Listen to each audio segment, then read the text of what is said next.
Kalau saya sebagai ketua umum, saya akan peras semua darah saya untuk memenangkan PSI. Saya cukup tergelitik dengan orasi Kaisang di Rakernas PSI kemarin yang menyebut saya akan memeras darah saya untuk memenangkan PSI. Yang jadi pertanyaan sekarang, ya, orang yang serba instan seperti Kaisang ini emangnya tahu cara memeras darah? Orang yang selalu memanfaatkan privilege seperti Kaisang ini emangnya tahu bagaimana cara memenangkan PSI? Dia aja jadi ketum, itu instan. 2 hari gabung PSI, dapat KTA, hari ketiga langsung jadi ketum partai. Ini si adiknya, penjual pisang, bilang mau mati-matian memeras darahnya ala gatel. Gatel, anjing, gatel.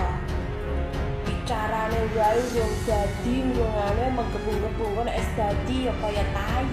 Kata bahasa kan konyol banget. Ya kan, kalau kalian cermati, kalau saya jadi ketua umum, ya kan, kalau saya jadi ketua umum, saya akan, ini kan konyol itu. Dia kan udah jadi ketua umum, kenapa pakai kalau? Tapi saran saya, Kaisang, kamu tuh ngurus sempakmu yang ketinggalan di tempat pacarmu yang dulu hamil kamu tinggalkan itu. Ingat karma. Ingat itu nggak ngerti apa yang kamu sampaikan ke kader-kadermu. Kalau kamu sendiri sebagai ketua umum itu nggak bisa memberi contoh yang baik tuh. Apa kamu nggak membayangkan orang tua si Felicia Tisu itu, anaknya yang hamil terus kamu tinggal?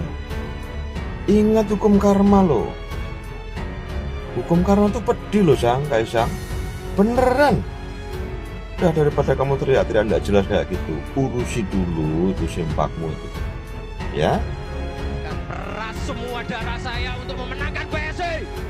Saya minta tolong. Saya akan peras untuk PSI. Oh, mau diperas. Wah, diperas apanya? Diperas apanya? Hah? Ini pertanyaan saya, mau diperas apanya, Mas Kaisang? Hah? Darahnya Mas Kaisang mau diperas. Waduh, lo, bukan main. Mau diperas, mau dicuci, mau direndam pakai backclean, mau dibersihin, tetap aja Mas Kaisang PSI 2029 bakalan rungkat. Ya, apalagi dipimpin sama Mas Kaisang. Apalagi di situ ada bapaknya Mas Kaisang tuh. Rakyat udah nggak mau dibohongin lagi sama anaknya, sama bapaknya aja dulu udah dibohongin, apalagi nih anaknya udah nggak percaya Mas Kaisang. Ya, percuma rungkat PSI. Ya, percuma karena omongannya ngedabrus. Ya, Mas Kaisang. Semangat PSI 2029 terungkat. Tak mau kalah dengan bapaknya, Kaisang, saya akan peras darah untuk memenangkan PSI.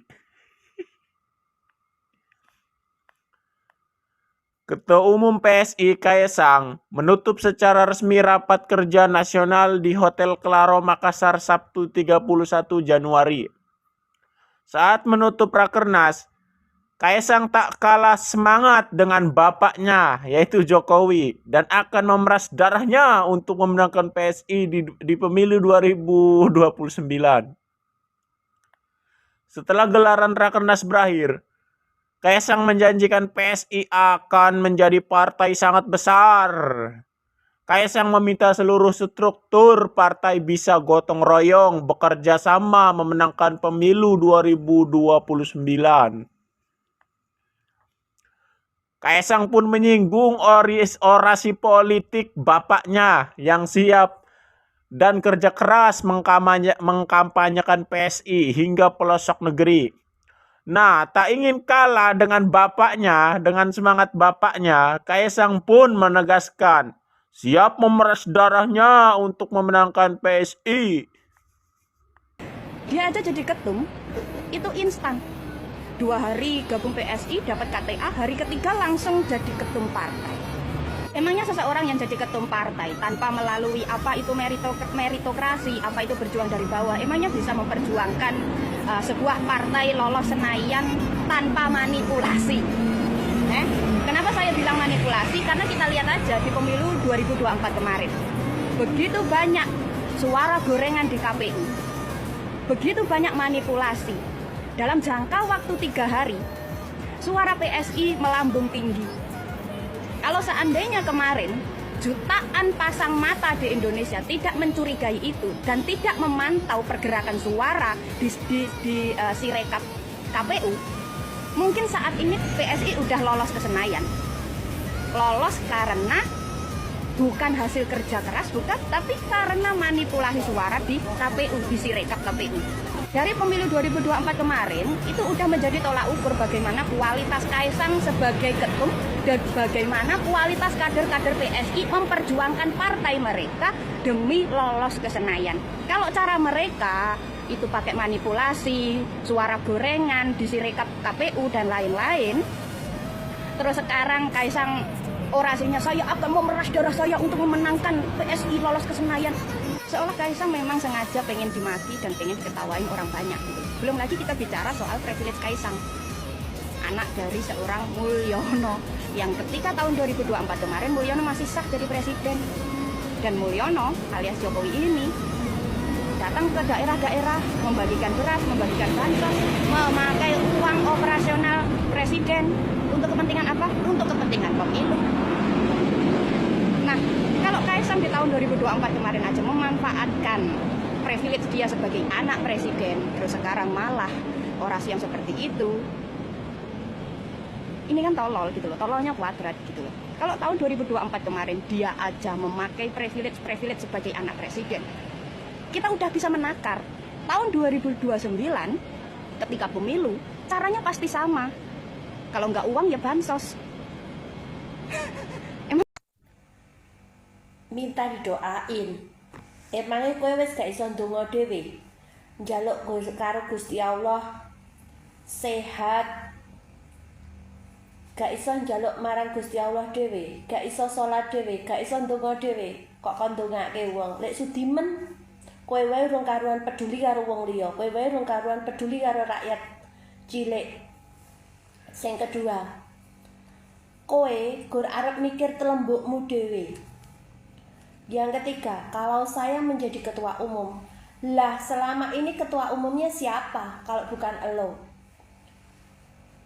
Masih inget nggak sih kalian sama visi misi waktu debat presiden dan debat calon presiden si Gibran? Sekarang ngelak, nggak punya visi misi. Yang punya visi misi presiden, tai.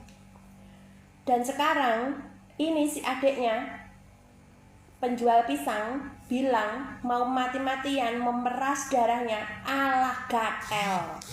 Gatel, anjing, gatel. Bicarane wae urung dadi, urung anu menggebung-gebung, kok nek wis dadi ya kaya tai. Wis gak percaya meneh. Gak percaya cangkeman sing ngene iki, malah gak percaya. Wis to, rasah ngotot, rasah otot-ototan kaken cangkem, dileh mati-matian, dileh memeras darah, halah, pret gatel. Wis rakyat Indonesia iki wis pinter. Ora sah mbok jerok-jerok kelehmu cangkeman. Kuwi wis ketok. Ya wis ketok. Terus kowe iki gur arep mikir telembukmu dhewe. Nek kowe wis dadi, ya wis pret. Kaya masmu dadi presiden. Lali karo visi misine. Padahal visi misine wis dikoar-koarke zaman debat calon wakil presiden. Teke mikir. Satu lagi, ngurusi Persis Solo wae ra utek, apa meneh arep ngurusi rakyat Indonesia. Sing kedua, sempakmu ketinggalan yang Singapura, ora mbok urusi, ra iso ngurusi sempakmu dhewe. mosok arep ngurusi wong sak Indonesia. Tai.